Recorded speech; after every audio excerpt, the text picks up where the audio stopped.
capital of that area at the time. So don't get confused. You'll hear Nebuchadnezzar in Assyria, and then you'll hear Nebuchadnezzar in Babylon, and so on.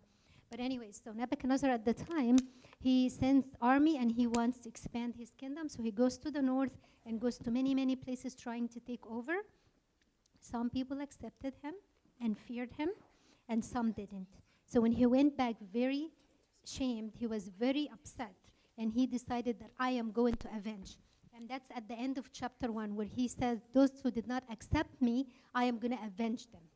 Okay? And in chapter 2, he decides, like, I am going to send an army, and he calls his secret, like, you know, the secretaries and the head of the army and stuff, and he tells them his heart's desire. That's what my heart desire is, and that's your mission. I'm giving you orders, go and do this. And this guy that, Mimi, what was his name again? Holofernes, okay, is the head of his army. He takes on this mission and says, yes, I'm going to do that for you. But let's pause a minute, okay? The first Nebuchadnezzar, when he went back, defeated or kind of ashamed that Judah refused him. So the north was captured because they were far from God. Any time in the Bible, the king and the people are far from God, they become very vulnerable, and the enemy can attack and take over. And that's exactly what happened in the exile. They were very far from God, and that's why they were able to be taken over, and a lot of the people were taken to Assyria. Okay, when he tried to do that to the south, he was defeated, because at the time, the south, they had Hezekiah as the king, and Isaiah as their prophet, and both of them were followers of God, so he could not defeat them. So he went back kind of very ashamed, and that's when he promised, I'm going to avenge. Okay? But before he could do that, 2 of his sons came and killed him. Okay? They just wanted the kingdom, they killed him. The 3rd son came back and found out what his brothers did, and he tried to run after them, and they flee away. And he became the new Nebuchadnezzar. And he's the one that continued the promise after his dad, I am going to avenge my dad. And he's the one that called, you know, this secretly called all the army and all this and said, that's my heart's desire, let's go for it. And he sends this Holofernes to accomplish his plan, and he tries to go and attack many people. One of the places he will attack is Judah, but he will only take the king. And now by that time, Hezekiah has died. The king was Manasseh, his son, but Manasseh was very far from God. So that's why they were able to capture him, and they took him back almost as a slave. And when they took him back, this country stayed without a king. Now when he went and he was treated as a slave, he repented, and God accepted his repentance and brought him back. Now between the time Manasseh was taken and Manasseh comes back is the story of our friend Judith. So from now on, throughout this Bible, I just want you to focus that Judah or Israel, it represents who? God's people, the church, okay? And the key person, like the high priest and Judith, represents us. We are supposed to carry God's mission. But any word you hear from Nebuchadnezzar or his army or his people is from the devil. So if you can kind of plan this, you will see in this book how the devil is planning destruction, but how God is protecting even that little church that still remains. And he uses the weak people to do great works. Does anyone have questions? It's a little confusing. Does anyone have questions to clarify? We'll clarify kind of like as we go along. Okay, so as Manel was saying, this is where we left off last week. Holofernes, am I just saying it right? Who was the head of the Assyrian army, enemies of Israel, was so angry because he found out that Israel did not want to stand down to him. Basically, they were going like dominoes. All of the areas, or all of the people, when they would hear this threat against this king who basically wanted to take over everyone in every area, everybody would bow down to him because they're like, we're not strong enough to fight against him, so we'll just submit to him, and he could capture us. And he was not he was not very gracious when he captured people, right? I think last week we saw that he just ended up killing them or torturing them. So and that's because he had his marching order. He told him, do not spare anyone that your eyes see. So even those, yes, he was so angry, he had no mind. He's just going to destroy it, which is that's the devil's plan, right? Yeah. So even if they submitted, they were killed. If they didn't submit, they were killed. Yeah, and they didn't know that. Like, they thought that if we submit, at least we would be slaves and not killed. So Israel was the only one, we left off, they were the only ones who didn't stand down. So we're going to start with chapter 5. So if you guys open up to your, if you have Coptic reader, it's the book of Judith, chapter 5. We're not going to read all of the verses because we're going through a lot of chapters. So we're gonna read and then summarize and read and summarize. But it is so good. So you guys have to read it on your own. It is so good. So chapter 5.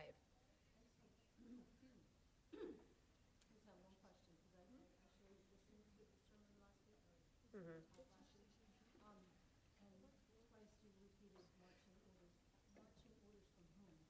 From Nebuchadnezzar. Was the he called them into his secret room. Remember in chapter 2, he called them in his secret room and he said, anyone's your eyes lay on it, do not spare. Okay? And we compare that to what the devil does. He says, what does the devil go? He's like a roaring lion. That's what it says, I believe, I don't remember, in the New Testament. He's a roaring lion. He wants to do what? Kill and destroy. He doesn't want to have mercy. Even if we accept to be his slaves and fall into his traps, he's still not going to have mercy. So these are the marching orders we're talking about. Yeah. So he was the head of the Holofernes was the head of the army. So he's the one who's going to be the head of this war. So so he heard that the Israelites were preparing. So this is how chapter 5 begins. He hears that the Israelites were preparing to fight back, and he was shocked because every other people just submitted right away. So he asked this guy called Acquire. It's I'm going to ask Mimi for the pronunciation. Achior. Okay, well, you sound good. Acquire? I'll say Acquire. Acquire. Okay, so Acquire. It's verse 5.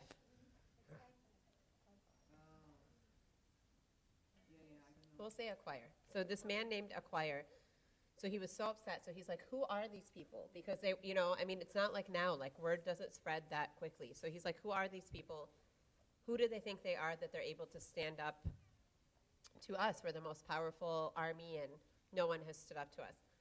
So then Acquire goes on to explain who these people are. And it's such a beautiful, and I want us to read it, it's such a beautiful recap of basically the nation of Israel. So we're going to read from 5 to 20. So I'll start and we'll just read a couple verses and pass it down. We have to use the microphone for streaming. All right. Then Acquire, the leader of the Ammonites, said to him, let my lord hear now the word that comes from the mouth of your servant, and I will tell you the truth concerning this people who dwell in this hill country near you. No falsehood will come out of the mouth of your servant. These people are descended from the Chaldeans. They previously sojourned in Mesopotamia because they did not wish to follow the gods of their fathers who were in Chaldea. So he's starting all the way from Abraham.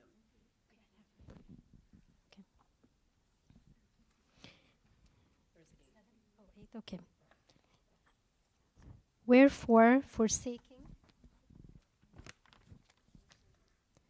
ceremonies of their fathers, which consisted in the worship of many gods, they worshipped one God of heaven, who also commanded them to depart from them and to dwell in Chorin. And when there was famine over the land, they went down into Egypt, and there for 400 years they were so multiplied that the army of them could not be numbered. And when the king of Egypt oppressed them,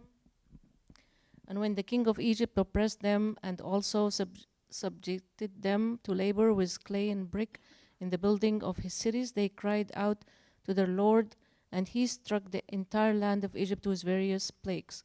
And when the Egyptians had cast them away from them, and the plague has ceased from them, and they were willing to seize them again and recall them to their servitude. The God of heaven opened the sea to these as they fled, so that the waters were made to stand firm like a wall on either side. And these walked across the bottom of the sea and passed through with dry feet. In that place, when an innumerable army of the Egyptians pursued after them, they were so overwhelmed with the waters that not even one remained to report to posterity what had happened.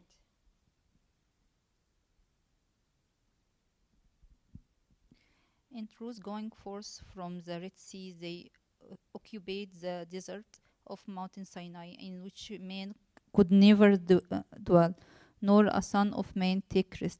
In that place, bitter fountains become sweet for them to drink, and through 40 years they continued to receive provision from heaven.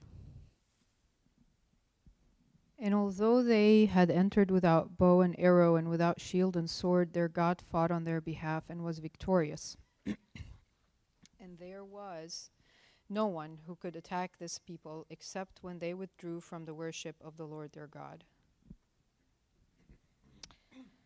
But as often as they worshipped any other except their own God, they were delivered to plunder and to the sword and into reproach. But as often as they were repentant for having withdrawn from the worship of their God, the God of heaven gave them the power to resist. And indeed, they overthrew the king of the Canaanites, and of the Jebusites, and of the Perizzites, and of the Hittites, and of the Hivites, and of the Amorites, and all the powerful ones in Heshbon. And these same possessed their lands and their cities. Verse 20. So if you see here, they're literally going through the history of the people of Israel. And they were just saying all the ways that God delivered them. And then when they said the only time that they weren't delivered is when they would sin and they would worship other gods. And then if they repented, then God would be with them again. So he was basically saying, these people, they worship one God, which at the time wasn't common. They worship one God. And this God, helps them in every situation they're in unless they are far from him. So the people's response, so this guy acquired, he's just telling the truth. They asked him a simple question. He's telling the truth. And you know what they wanted to do? I'm not going to read that section. That's one. Do you know what they decided to do with him? They decided to kill him. They said, this guy acquirer who told us all of this, they were so mad. I mean, I don't know why they were so upset with this guy who just told them the truth. They were so upset that he would even have the guts to talk about someone who actually would possibly be able to be defended by their God, that they said, we are going to take him and we're going to deliver him to the Israelites and we're going to have them kill him, because they were so upset about hearing this news. So I feel like sometimes either when people speak truth to us or when we know what's right, when we know what's right, when we know what the truth is, sometimes we just we don't want to hear it. So we take what we know is right, even if they, this was facts. The guy didn't say, in my opinion, blah, blah, blah. He just said, this is what it is. And so they've just shoved him to the side and they wanted to kill him. Do you feel like we do that sometimes, either with people who speak truth to us, or if something convicts us? Do you feel like sometimes we just shove it to the side because we don't want to hear it? And if so, can we have an example? It doesn't have to be a personal example, but maybe a example that we can relate to.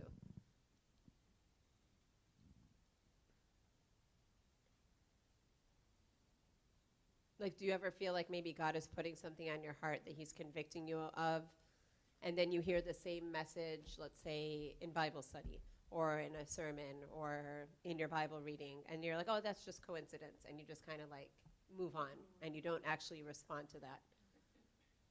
Does that ever happen? That happens to me. So this was basically what he was doing. He was just pushing the truth away, or they were pushing the truth away. They didn't want to hear the truth.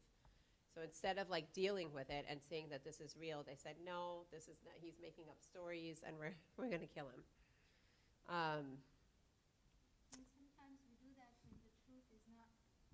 Sometimes we do that when the truth is not what we want to hear right now. And we feel like, oh, no, that's not the answer I was looking for. Or how can you talk to me like that, or who made you better than me? Why are you talking to me? Or why are you advising me? So we'll find any way to shut down the truth. And of course, I don't think it's just the devil working in us to, as much as possible, to keep isolating us longer so he can have more time to destroy and to hurt us. Yeah, and they kind of looked at him like, who are you? You're nobody. And you were saying, sometimes if we maybe it's like pride. If somebody tells us something, we're like, why are you telling me this? I know better than you, and you kind of dismiss it, So it's just something to be aware of.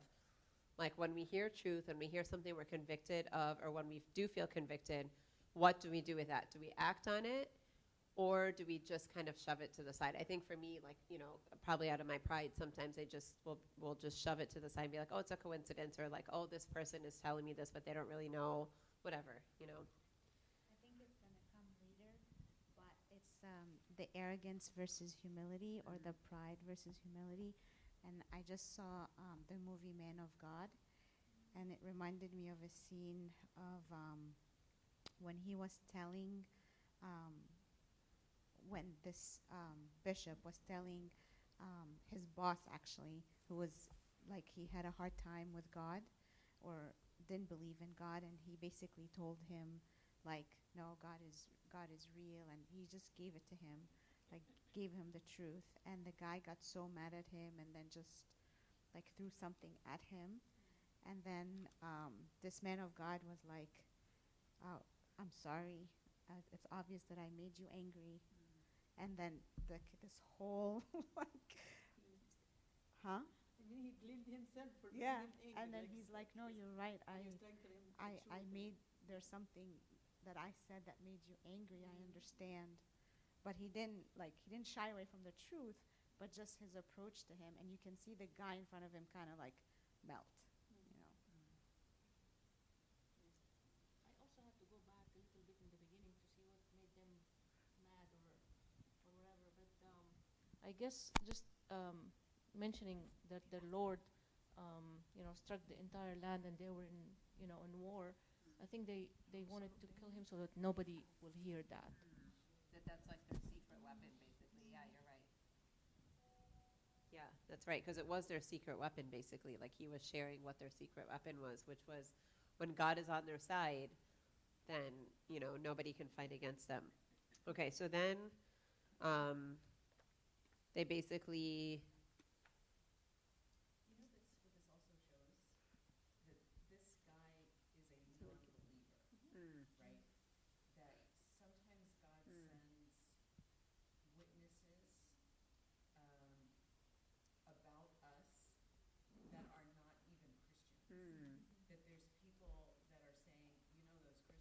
Yeah.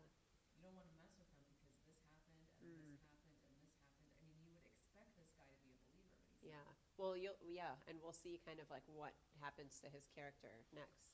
But yeah, absolutely. And we'll talk about that too. We're going to talk more about that. Yes, the witness of the people, like what witness they had and how God was really glorified through this people.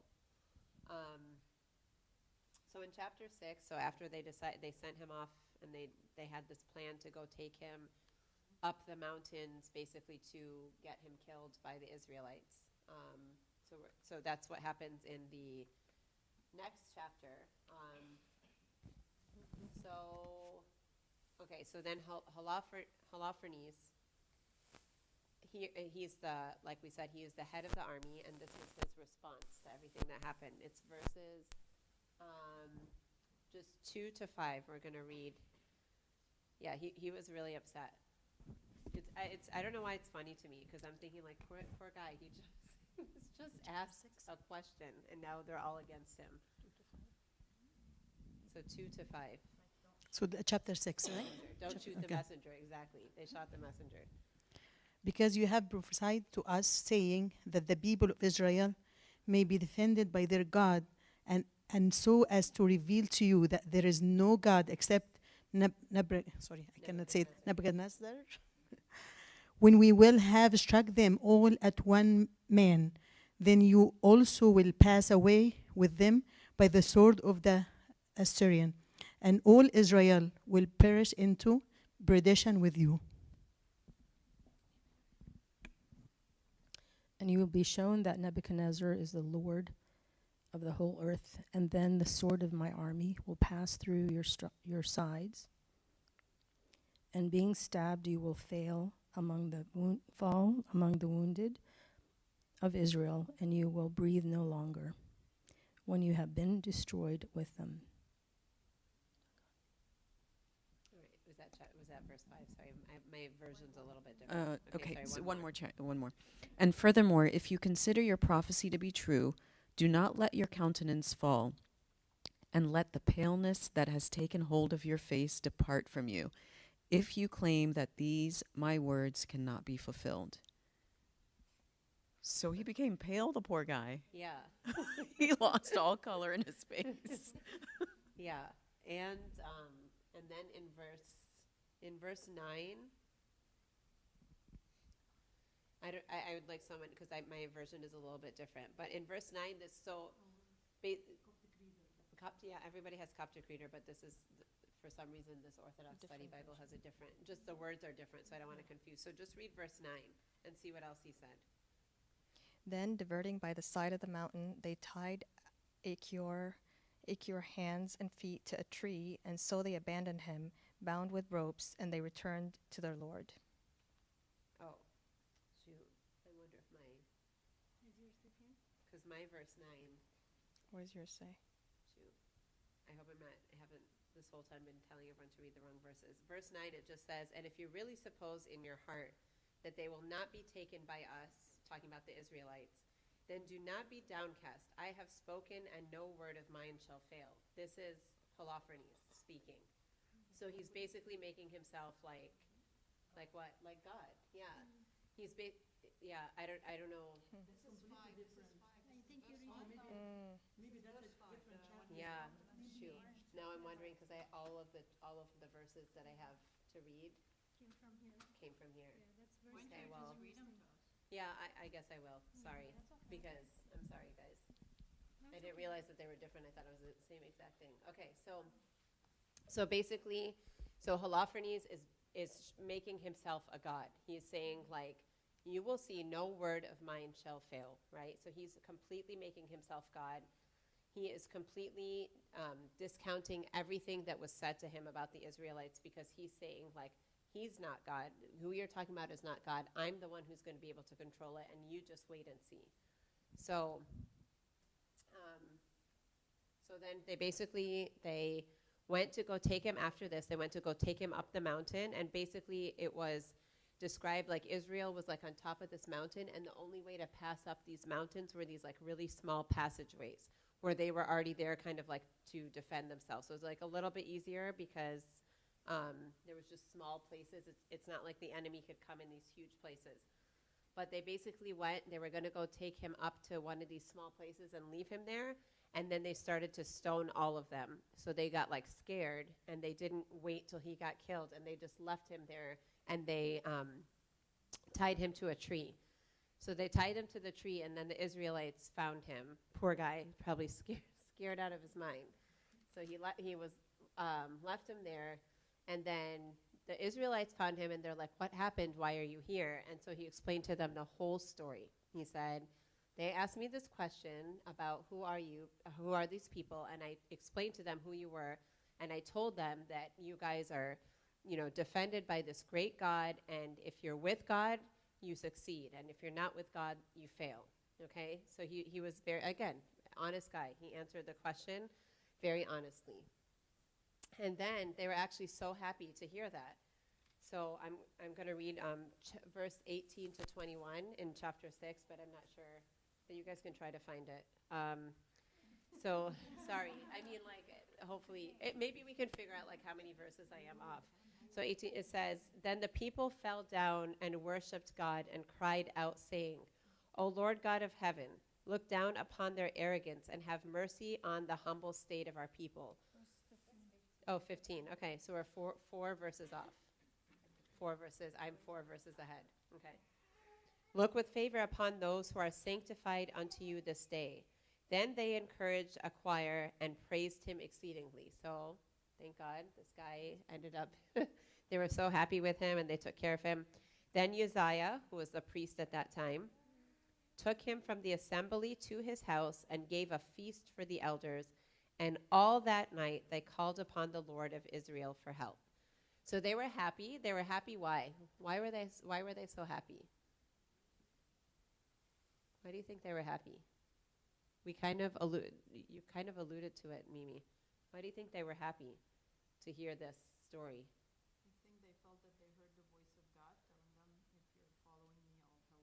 Yeah, okay. That's, yeah, I didn't think about that, but definitely that they felt like God was involved, right?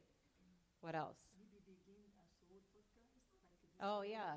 That, well, I mean, they did. They brought him in, yeah. That they were happy that he was, yeah. I mean, what I was thinking was that, yeah, that they were happy that they had this reputation. They were happy that they had this reputation, that they were praising God and saying, like, look, this is what we're known for. Right. And it was affirming to them to show, like, all of this that we do, and people outside recognize it, right? Yeah. Like, so they were really happy about that, and they were happy that he told them, and they even took him in. Okay, so moving on to chapter 7. This is when, so they didn't care about the story that they heard, and Holofernes, I feel like I pronounce it different every time, Holofernes starts the attack. So chapter 7, verse 4 to 6. So he's starting the attack on Israel right now. So verse 4, we said I was 4 ahead, so I guess start with, it says, when the Israelites saw their great numbers. Oh, it is? Okay. All right, so can someone read it? So we're going to read verses 4 to 6.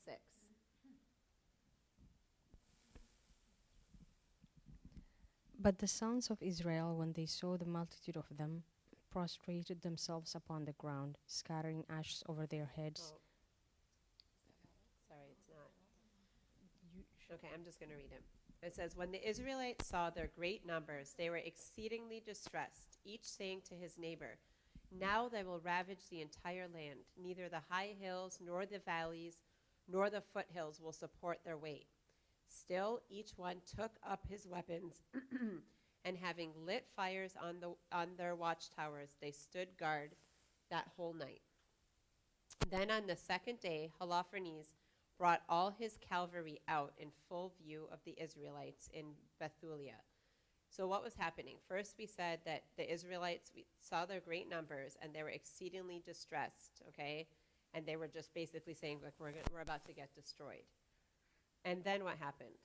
Is anyone finding these verses or no? It is?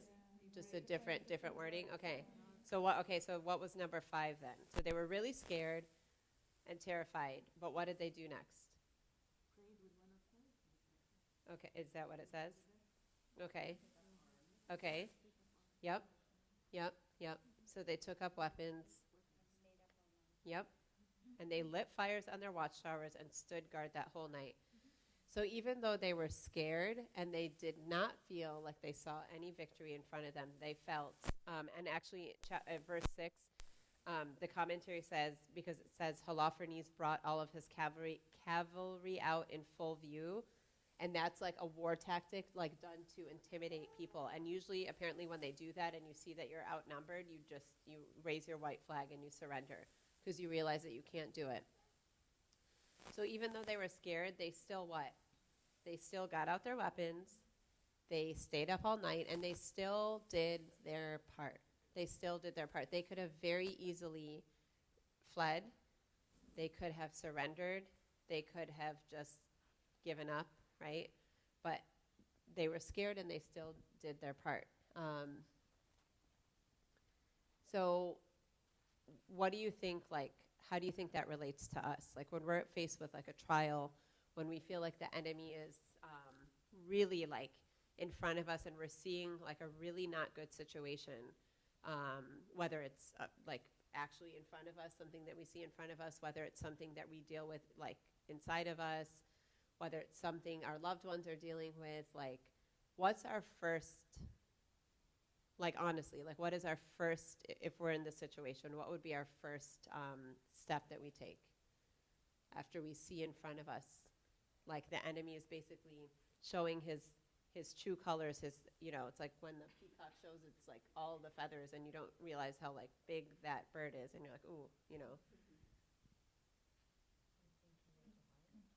You feel like thinking where to hide because you're scared. It depends on the personality of each person. Some hide, some stand up. Mm. Mm.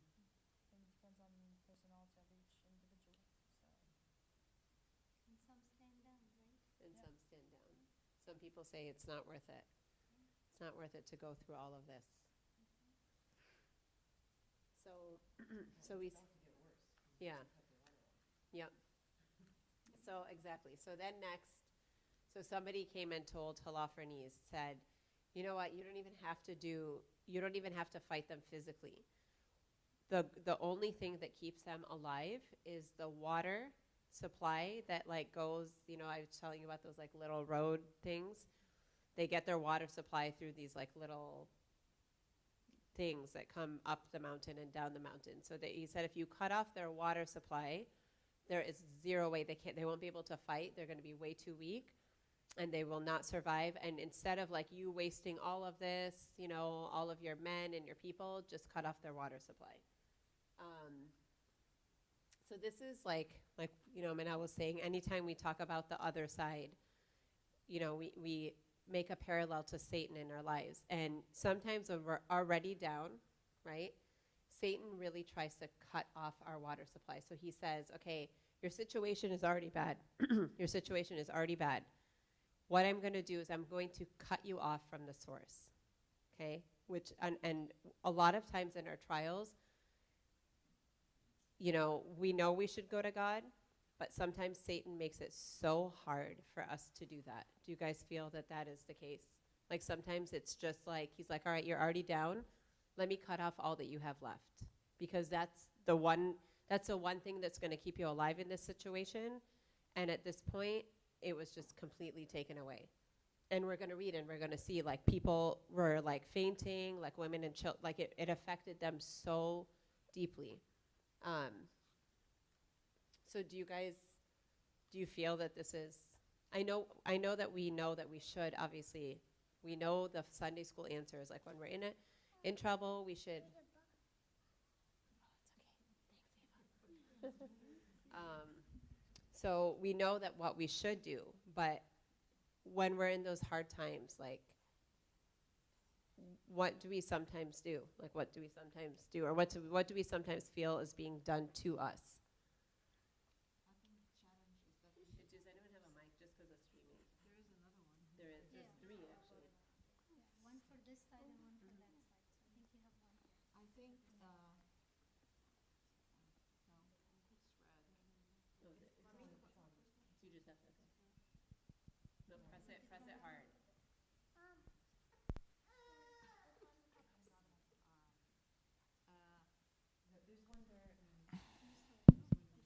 I think for me personally, the main challenge is that I get so focused on the problem, and this is exactly cutting off the supply because I cannot see anything else, even God. I'm just focused on this problem, and I'm absorbed, and I'm weighing it, thinking of solutions and stuff like that.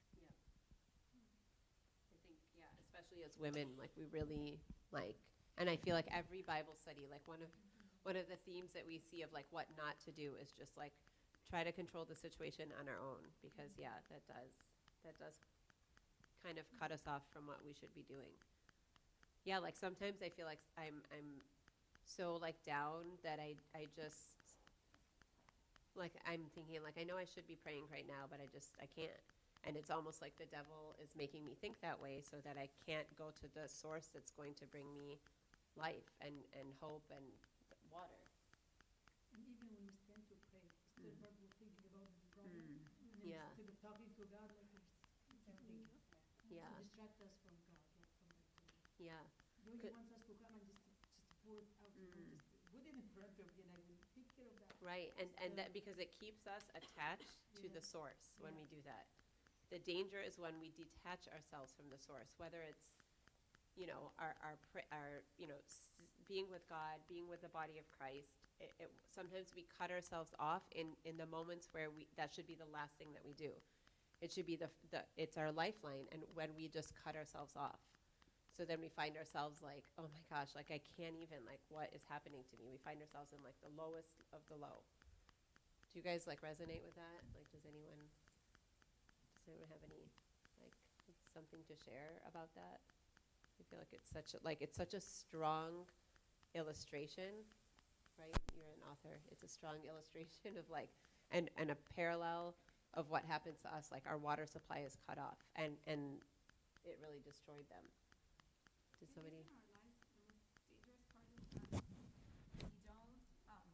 We focus on the problem while maybe the enemy is behind us building up the roadblock.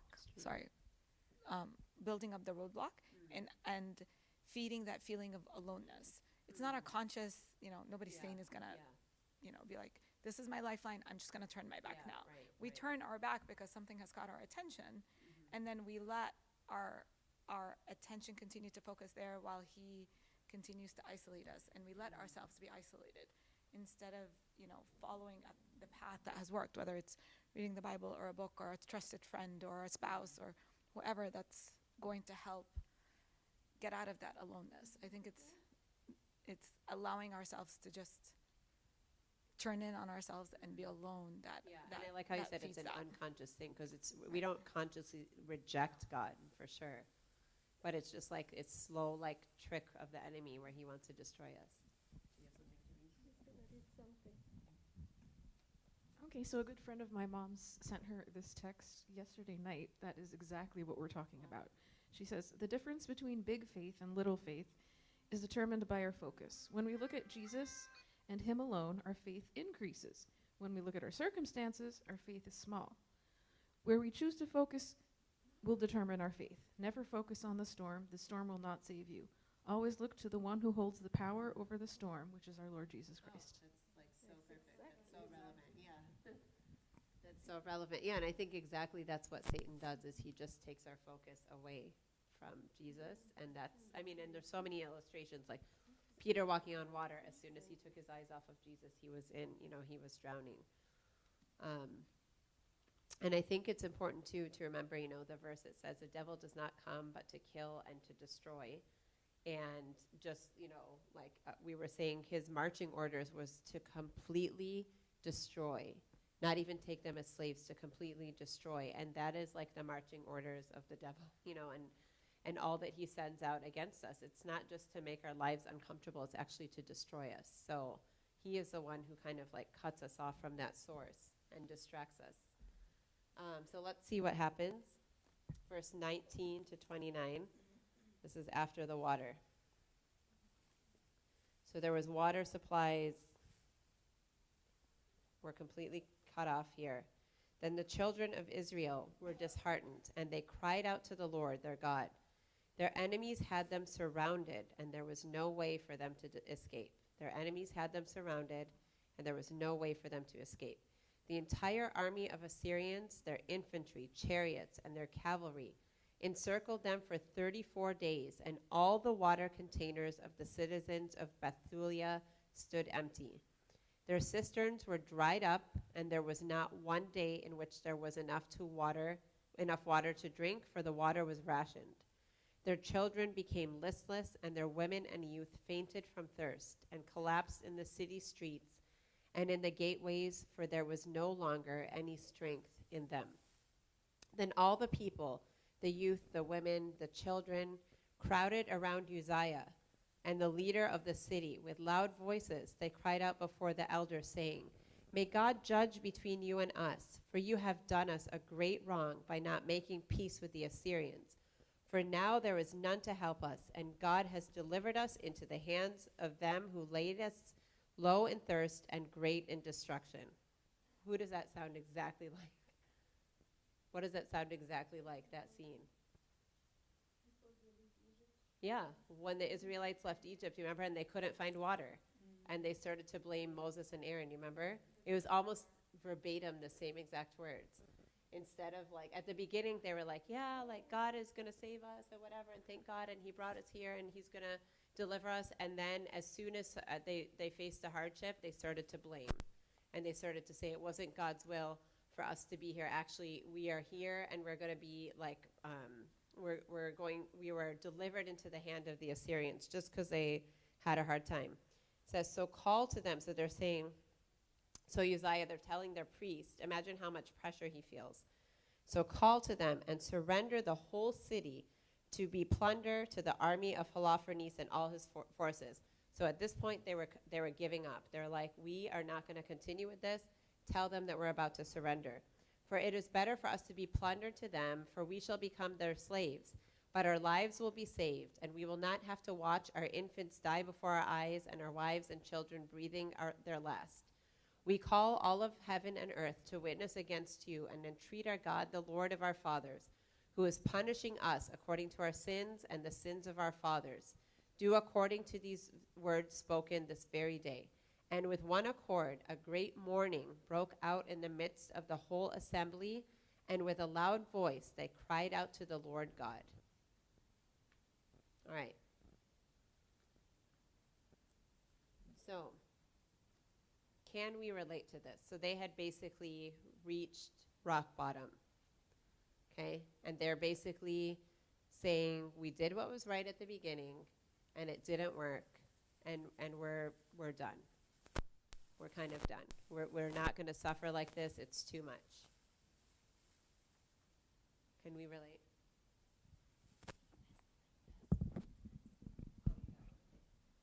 I was waiting for verse 17 to come, where he says, no, it's not verse 17.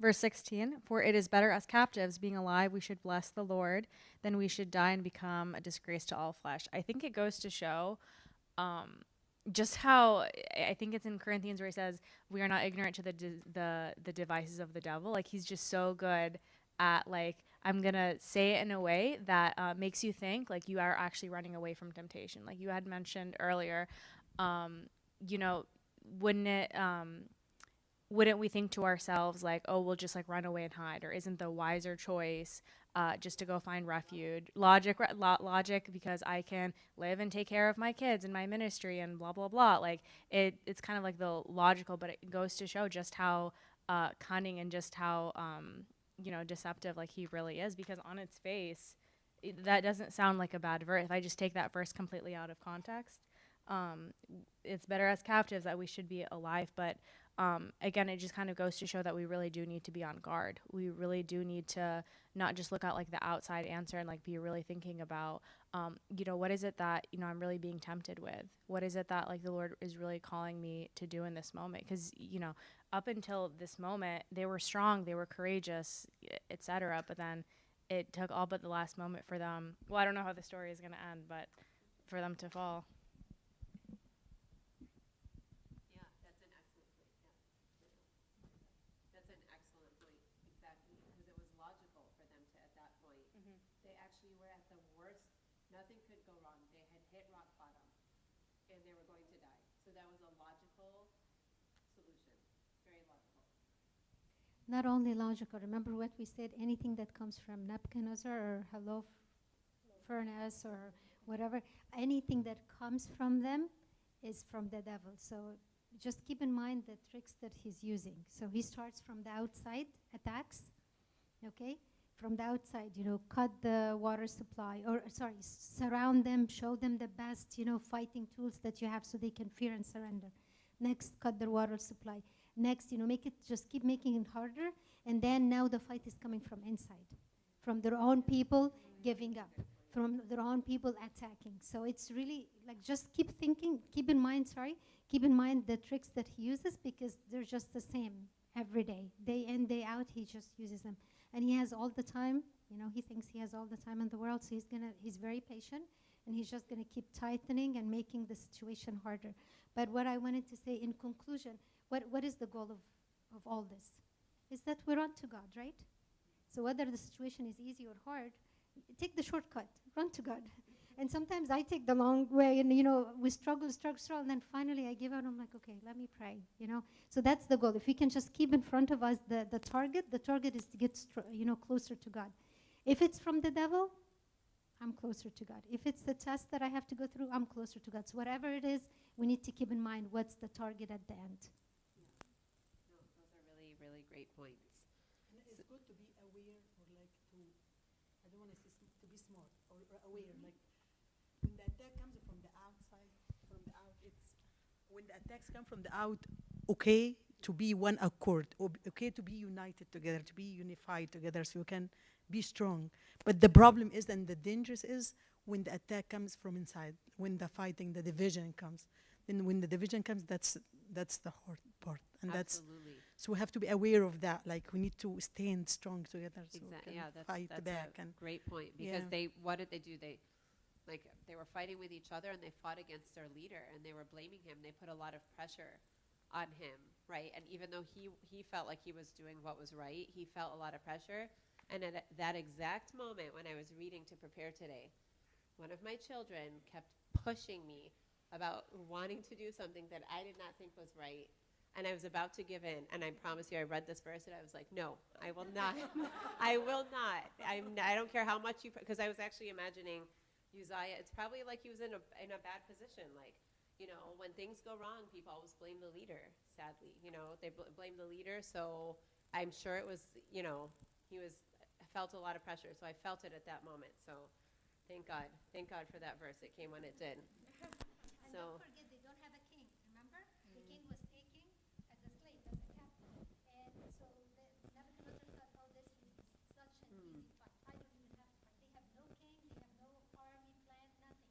So they really have nothing except that one priest trying to encourage them. Yeah, and he did encourage them. So the next verses, 30 through 32. So he was feeling all this pressure. Imagine everyone's yelling at him like, you brought us here, we're going to die. But, I mean, probably how Moses and Aaron felt exactly. He was very godly. He knew God. So he said, but Uzziah spoke to them, brothers, take courage and let us endure yet 5 more days, in which the Lord our God will return his mercy to us. He will not utterly forsake us. But if these days come and go and no help reaches us, I will do as you say. Then he dismissed the people to their various posts, and they went up on the walls and watchtowers of their city, and he sent the women and children home, and they were in great misery in the city. So that was very nice that he encouraged him, but what did he do? Look at what are you guys seeing these verses or no? So you could see these verses. What was the one mistake that he made? Yep. Yep. He gave God a deadline. So that is kind of symbolizes compromise, right?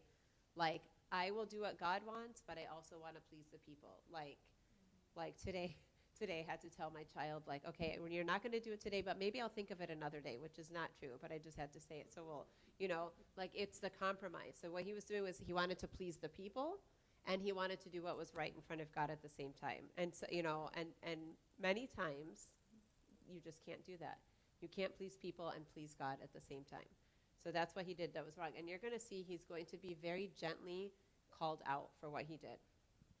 Now enter Judith. We're going into chapter 8. What time is it, by the way? I just want to keep track of time. 8. Ooh, okay. We're probably going to have to... Yeah, okay. So, Judith. Enter Judith.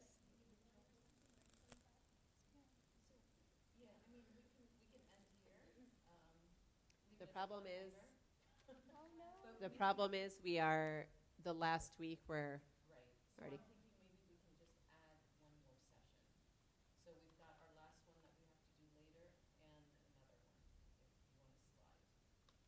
I can do 5 minutes of Judith, 5-10 minutes, and then after that we could see, just because since she's what the book is written about, do you guys mind just 5 minutes? Because I want to, like, she's the main character of the story. So at this point, I want you to think of a situation in your life that you feel like there's zero solution, okay? I think everyone has a situation. There's zero solution, or at least you don't know the solution, okay? That's where Israel was at right now. Enter Judith. Judith was a widow. We're not going to read like the introduction about her, but she was a widow. She had her own story. And so basically she had heard what had happened, and she wanted to speak to Uzziah and like his like partners or his like co-leaders. So she wanted to speak to him. And she wanted to speak to him in private because she respected him and she didn't want to call him out in public. That really shows her humility and her wisdom. And, you know, she was by herself for like many years, and they said that she had like a room that she kind of stayed in. And so the commentary said that she was like, you know, and she fasted. It says that she fasted every single day, so she wouldn't eat until sundown. And so she was definitely like filled with this, the, you know, the Spirit of God. Like she was filled with the wisdom of God. She spent a lot of time with God, so you know that everything that comes out of her mouth was from God. So she wanted to speak to them. And verses 6 to 16, sorry, it says, she fasted every day of her widowhood except for the days preceding the Sabbaths. And then it talked about how she was, in verse 7, how she was really beautiful, that she was very lovely to look upon. And then she kept up the Manasseh, her husband. She kept up his property. No one spoke ill of her because she feared God and was devoted to him. When Judith heard the angry words the people spoke against the rulers, being weak for want of water, and the things Uzziah said to him by oath, promising them after 5 days to surrender the city to the Assyrians, she sent her faithful maid, who was responsible for all her possessions, to call on Chabris and Charmis, elders of the city. So they were the elders of the city. They didn't have a king, but they were the elders. They came to her, and she said to them, "Listen to me now, rulers of the people of Bethulia. Your words spoken today to the people are not right, nor is the oath you have sworn and pronounced between God and yourselves, promising to surrender the city to our adversaries unless the Lord turns and helps you in so many days. Now who are you to have put God to the test this day, setting yourselves up as God's equal among the sons of men? You are testing the Lord Almighty, but you will never come to know anything. You cannot plumb the depths of the heart of man, nor grasp the thoughts of his mind. How then do you expect to search out God, who made all these things, and come to understand his mind or comprehend his purpose? No, brothers, do not provoke the Lord our God to anger. For if he does not wish to come to our aid within 5 days, he has the power to protect us any time he pleases, or even to destroy us before the face of the enemies. But do not put a time bind on the purposes of the Lord our God." I'm going to repeat that. Do not put a time bind on the purposes of the Lord our God, for he is not to be threatened as is a man, nor to be coaxed as a human being. Wow. Right? Like, so wise, so relevant to us. What do you guys think? Like that? Wow. What do you think of what she just said? Many things that she said. I mean, the biggest thing that she said, right, do not put a timeline on God. She said he can protect us anytime he wants. It's not because you told him within 5 days you need to protect us or we're going to surrender, right? Yeah. I thought it was just so like as if she was speaking to all of us, right? Because I told you guys, think of the one problem, you know, and many times we're like, okay, well, if we don't hear an answer to this, like whatever, I'm just going to do this. And she's saying, no, like God has his own time, his own purposes, his own timeline, his own mind, his own wisdom. You know, and I did really like how she told them in secret, like she didn't make this proclamation to the whole city, basically calling them out, you know. So she understood probably like how they felt.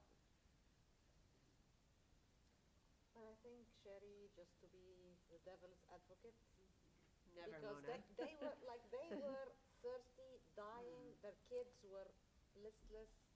Things were going so bad. Uzziah could not say, "Let's just pray and wait." He, like you said, it's like a compromise. Mm-hmm. He has to give them something to hold on to because. So I'm thinking sometimes, I'm not saying that this is right. I know that we should not put any timeline, but at this position, I think that because of so much pressure he was under and the terrible situation they are in, he had to say something. But don't forget, Mona, in these stories, they have to be desperate, right? There cannot be anything that a person can do for them. You know, like when you're facing the Red Sea and the armies behind you, there's absolutely no option. Like, But, you're done. and let me ask you this, the situations that everybody's thinking of in their heads, I mean, like, and you don't see a solution, but like maybe there's something that could like make it a little bit better that's not really right. I mean, it's kind of like the same thing. Like, yeah, you're desperate and you're like thinking this person like haram, they've been suffering for way too long. Like at least this is fine, you know, and it's justified. I think it's understandable what you're saying, but not justifiable. It is understanding. Yes. I think this part, like I'm having trouble with it because I literally just told our friend yesterday, like, okay, I'm like gonna give it to the end of St. Mary's Mass. And here you are. And like at the end, like a decision needs to be made either way. And I feel like that's kind of like our whole. Not that we should dedicate fast for certain things, but we do, right? Like we're gonna put this. Like, Well, is it a decision or, oh, okay. I guess it's the same thing because for them, there was a decision because they didn't know what to do. yeah. Yeah. And so now I'm like, well, is that wrong? Should we not be doing that? Like that's kind of like what they did with the mountain, like right? They declared a fast and they prayed 3 days on, and it was like, okay, at the end of 3 days, like we're gonna move this mountain. And so. But at the end of those 3 days, though, they didn't do something that was going to be sinful, like, right? Like, so at the end of, I don't know what your decision is, but you're not going to do something that's like, you know, like you're not like, oh, if God doesn't do this, then I'm going to go back to like, you know, whatever, like go back to this sinful way of living or whatever, you know what I'm saying? So I think maybe that's the difference. It's like, I mean, I don't know. I'm just speaking for myself. So if anyone has, but I'm saying dedicating like a fast to something is different than like, if God doesn't answer this, like, you know, like, I'll give you like a super extreme example. Okay. I hope nobody's like offended by this, but like, let's say you're in an extremely, extremely like difficult like work situation, right? Extremely difficult work situation. And you're like, if my boss like doesn't change by the end of whatever, that I'm going to start like I've held my mouth like too long. I'm going to just start like telling everybody all this stuff that I know about her that they don't know. Because, you know, if my situation doesn't change in like 2 weeks, something like that. So like you're basically agreeing that you're going to, at the end, you're going to do something that's kind of submitting to what the devil wants and not what God wants. No, but what See if, the difference? Okay, so you're doing something bad here. But what if you say, okay, if she doesn't, then I'm gonna quit. I think there's two different things here. There's what's happening in the story, which is if he doesn't come to our help, forget God, I'm not following God anymore, I'm doing it my way, and my way is not godly. And that's what's happening in that story, and that's wrong, because then you're threatening God. You're saying, take care of me or else. I'm not following you anymore. But or else you're basically saying. But or that else I is a won't believe sinful. it, right? They're saying they're going to submit. So Yeah. they're saying that they're going to like I'll submit to the enemy. submit Yeah. to the enemy. So Whereas- they're basically whereas- saying they're going to be yeah. part of those people and not part of the people of God. Whereas the other situation is you're dedicating a time to seek God's Wisdom, direction yeah. and wisdom and discernment. So it's a choice between two good things, or it's prayer for a desire that you want God to fulfill in you. But you're not threatening God. You're not saying, if you don't do this by the end of St. Mary's, I'll not come to church anymore. Yeah. Like, we're done. Which That's not some what you're people doing. It's completely sometimes different. people do that, actually. Yeah, but so, and but yeah, I don't think so- that you do that, Therese.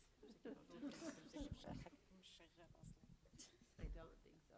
But if so, we could talk after, yeah. Okay, well, we'll look for you after St. so this is what I'm gonna do. I'm gonna stop today at, right, just what her words, we're gonna continue with her words. And then next week, we're gonna continue where Uzziah answers her after she says this and where he answers her. And basically then she's gonna come in, she says this, and basically they're asking her, okay, then what? And because she's been so prayerful, and she just is she's like soaked with the presence of God. That's what I like to describe her as, soaked with the presence of God. She does have this plan that's out of nowhere, okay? And we're going to read about that. But let's just close with the words that she says. Verse 17. Hold on. Is there verse 17? 8:17. Oh yeah, 8:17. Sorry. Okay. Therefore, while we await his deliverance, let us call. Okay, so this is great. So let's go back to our situations that we're thinking of. While we await his deliverance, let us call upon him to help us. And if it pleases him, he will hear our voice. For there has not arisen in our generation, nor has there been in this present time any tribe or family or people or city of ours that bowed down to gods made with hands, as happened in earlier times. So she's saying, like, let's not sell out. Like, we've come this far. Like, let's not give up. Because of this, our fathers were given over to the sword and to pillage.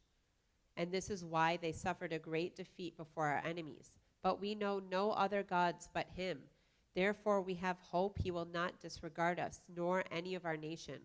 For if we are seized, all Judah will fall, and our sanctuary will be plundered, and he will make us accountable for its profanation with our blood. For the slaughter of our brethren, the captivity of our land, and the desolation of our inheritance he will bring upon our heads, regardless of where we are enslaved among the Gentiles. We will be an offense and a reproach in the eyes of those who master us. For our servitude will not be to our benefit. Rather, the Lord our God will turn it to humiliation. Now, my brothers, let us set an example for our people, for their very lives. So she's just talking to this, like, these two people. So she's saying, like, let's be a good example. If we don't believe it, then no one else is going to believe it. Let us be an example for our people, for their very lives depend on us. Furthermore, the sanctuary, the temple, and the altar rest upon us. Besides all this, let us be thankful to the Lord our God, who is testing us, just as he did our fathers. Remember his actions towards Abraham and how he put Isaac to the test.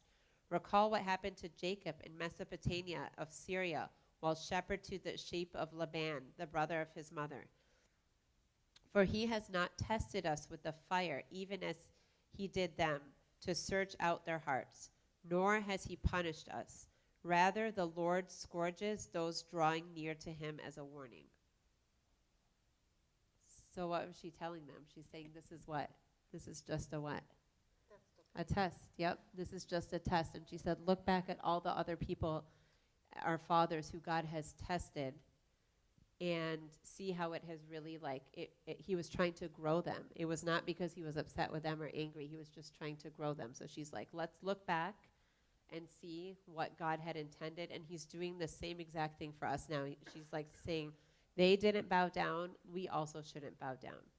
So she was really trying to encourage. So she's like, let's go and let's encourage the people together. We're going to go out united together, saying, nope, we're not going to give up. We decided, we have a plan. So isn't it such a cool story? Mm-hmm. It's such a cool story. Like, there's so much that's relevant to our lives. So, you know, I suggest even in your quiet time, if you want to use, like, if you want to start reading this, it's 16 chapters, to read like a chapter or two a day. The chapters are short and they go by fast, but there are, like, you will underline every verse. There are so many, like, golden verses. So I really highly suggest everyone, we can read it together. So next week we're going to see Judith and her plan and her prayer, which is so beautiful. And that will be the last one for now, because the week after that is the St. Mary's Revival. So we will not be able to do the fourth one on that Friday. We're going to have to postpone it. And hopefully everybody can come, because it is the person who's speaking is whoever read the book. It's called The Spring of Sinai. Spring of Sinai. The Spring of Sinai, which is about the modern day martyr Abu Namina Aboud. Really good book. The translation, the English translation, is amazing. It's really well written. Very inspiring story. And a lot of the story talks about his wife, and his wife is actually coming from Egypt. I don't know why she's here, but she's here. And we're thankful. And it's really awesome, because in the book you're like, I want to meet this lady because she's so cool. The way, all the things that happened to her, and just the way that she was, they spoke about her in the book, and she's going to be there that Friday. So it'd be nice if we all went together. It's on the 18th, Friday the 18th, and I believe we'll send out the information. I think it's at 7 o'clock, right? Same time as the Bible study.